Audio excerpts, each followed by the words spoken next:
Salut les abonnés, ça fait super plaisir de vous retrouver. Bienvenue dans une nouvelle et en même temps la dernière revue de la vague 1 des Plasma Series Ghostbusters de Hasbro. Et nous allons donc finir avec Dana Barrett, mais également nous allons monter la bébête Vince Clorto.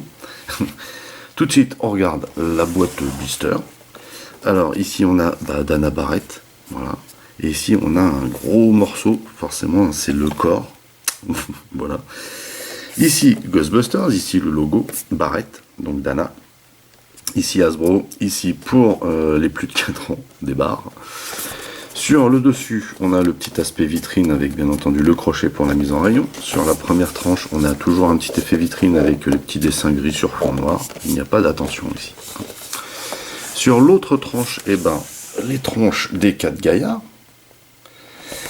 En dessous, le petit blabla habituel avec les logos. Et derrière, toujours du blabla rouge que je ne vous lirai pas, Hasbro. Et ici, on nous indique que c'était la 5e, mais comme je vous l'ai expliqué, nous, on a inversé pour monter Vince sur la revue de Dana Barrett, puisqu'elle n'a aucun accessoire. Donc, voilà. Ici, donc on nous montre Vince Clorto, et bien entendu, le numéro qui nous concerne ici, c'est le corps. Enfin, pour le laïus, il n'y a pas de Dana. Ici, il n'y a que Zol. Ouh, la ravissante voix de soprano que vous avez là. Voilà. Allez, on regarde tout de suite ce qu'il y a dans la boîte. Dans cette boîte, on a donc ceci.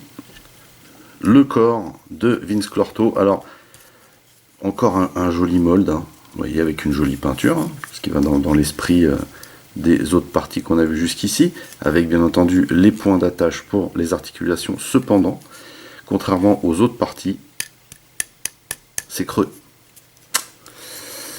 Donc ça, pas top. Hein. Et donc, pas d'accessoires dans cette boîte, mais une jolie Dana Barrett possédée, incarnée bien sûr par Sigourney Weaver dans le film. On regardera de plus près son visage pour voir si ça a été bien reproduit, mais en attendant, déjà, l'apparence qu'elle a là est juste magnifique.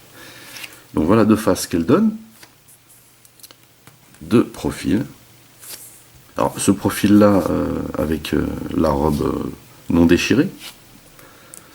Le profil avec la robe déchirée, donc en mode bohémienne. Hein. Bon. Et de dos.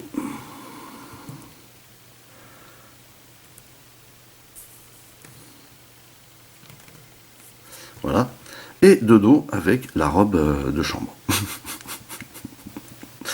On regarde tout de suite de plus près, à commencer par le visage. Alors, qu'est-ce qu'il dit ce visage? Alors déjà, il dit clairement qu'elle est possédée. Donc on a un peu de mal à reconnaître Sigourney, mine de rien. Mais quand même. Hein. C'est bien son visage, il n'y a pas de doute. Mais maquillé comme ça, coiffé comme ça et possédé, c'est un peu plus compliqué. En tout cas, c'est très joli. Le visage est très très bien modélisé. Les cheveux sont terribles aussi. Excellent. Les effets sur la robe sont pas mal du tout. Vous voyez.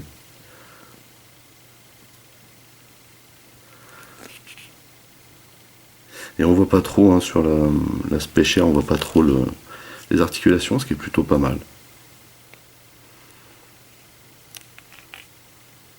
Vraiment un superbe mold, cette robe là. Vous voyez.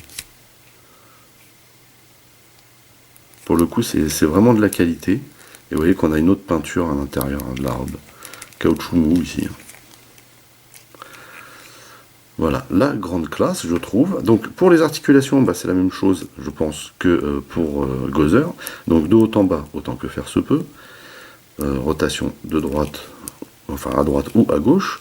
Ici, rotation au niveau de l'épaule. On peut lever le bras comme ceci. On a la rotation au niveau du coude. On peut plier le coude comme ceci. Vous voyez, il n'y a pas de double joint sur ce coude-là. On peut articuler la main comme ceci et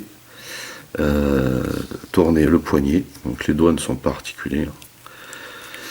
Ici, on a une articulation par contre qui est un peu plus basse, on dirait, que celle de Gozer, et encore je ne suis pas sûr. En tout cas, on peut tourner de droite à gauche très facilement au niveau de la taille, on va dire, et on peut pencher la figurine. Et pour le coup, on n'a pas la même articulation que pour Gozer. Sur Gozer, il y avait une articulation spéciale ici. Donc là, on est bien plus bas. On est presque au niveau de la taille ici. Hein. Pour les jambes, les jambes, je pense qu'elles sont articulées, mais on a la robe. Donc celle-ci, pour l'articuler, c'est compliqué. On peut articuler celle-ci autant que faire se peut. Hein. Pas vers l'arrière parce qu'on a un molde féminin. Ici, on a une rotation. Ici, on a une double articulation au niveau du genou, mais c'est pareil. Vous voyez, on est gêné par la robe derrière. Et on peut, pour le coup, on peut pencher, incliner le pied à droite ou à gauche légèrement. Et ici, on a 1, 2, 3 clics. Vous voyez. Par contre, on ne peut pas trop tourner le pied comme ça. Enfin bon, voilà. On a ici une belle figurine de Dana Barrett avec une très belle allure. Vous voyez, vraiment sympa. Et donc, on va pouvoir enfin assembler le Cerbère Vince Clorto. On va donc prendre celles qui n'ont pas d'articulation ici pour venir les loger à l'arrière, comme ceci. Voilà pour une. Voilà pour deux. Alors ça rentre assez facilement. Hein. J'ai rien dit.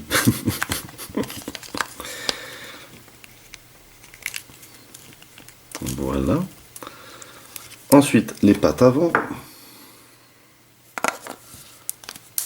Donc on comprend pourquoi il y a une boule vers l'extérieur. Hein. C'est vraiment pour aller chercher le clips là qu'il y a au fond. Voilà.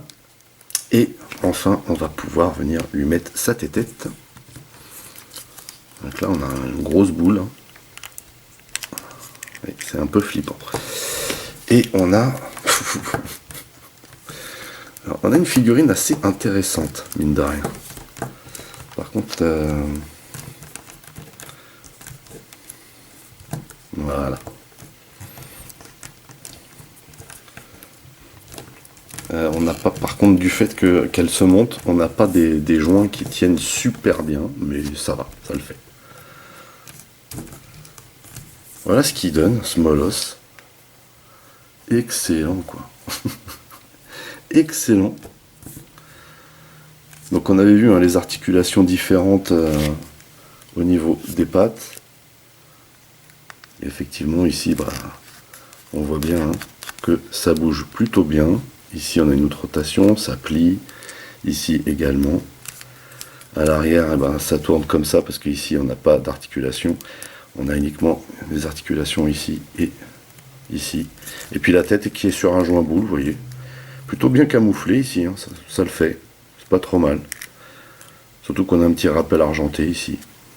En tout cas, voilà, la tête, elle peut vraiment de haut en bas, pivoter comme ceci, tourner sur les côtés. Et puis on a cette fameuse mâchoire. Hop.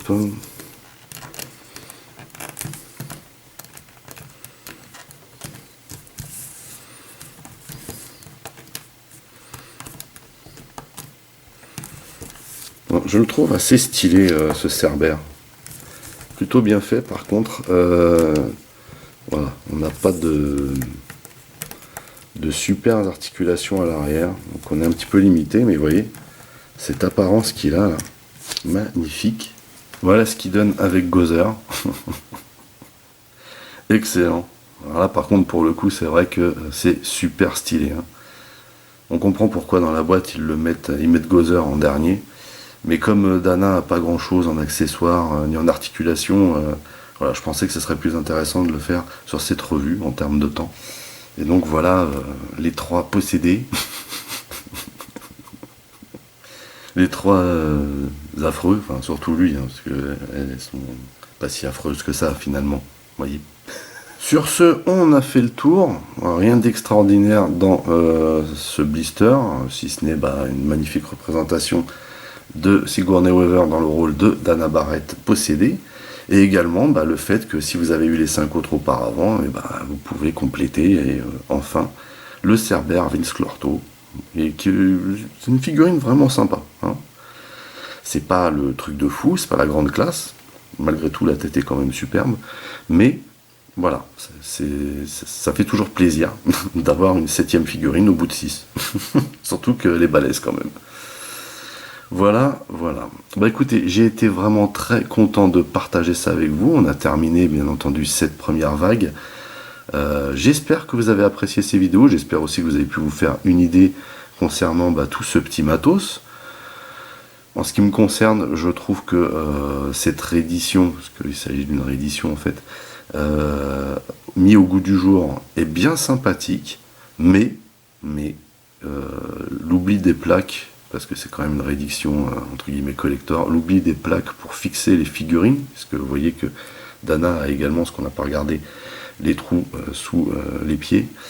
Donc l'oubli de ces plaques est un petit peu impardonnable, un petit peu abusé quoi. C'est vraiment un petit peu abusé, d'autant plus que voilà, quand on a le genre de figurine et qu'on a une vitrine, on aime bien les mettre dans la vitrine. Et quand on n'a pas de plaque, forcément un petit coup de vent, une petite bousculade et hop ça tombe. Voilà. Sur ce, n'oubliez pas d'aller rendre visite à mes partenaires, le lien figure dans le descriptif de la vidéo. Vous pouvez également lâcher des commentaires. Merci de liker, merci de partager. Pour les nouveaux, n'oubliez surtout pas de vous abonner à ma chaîne, c'est très important.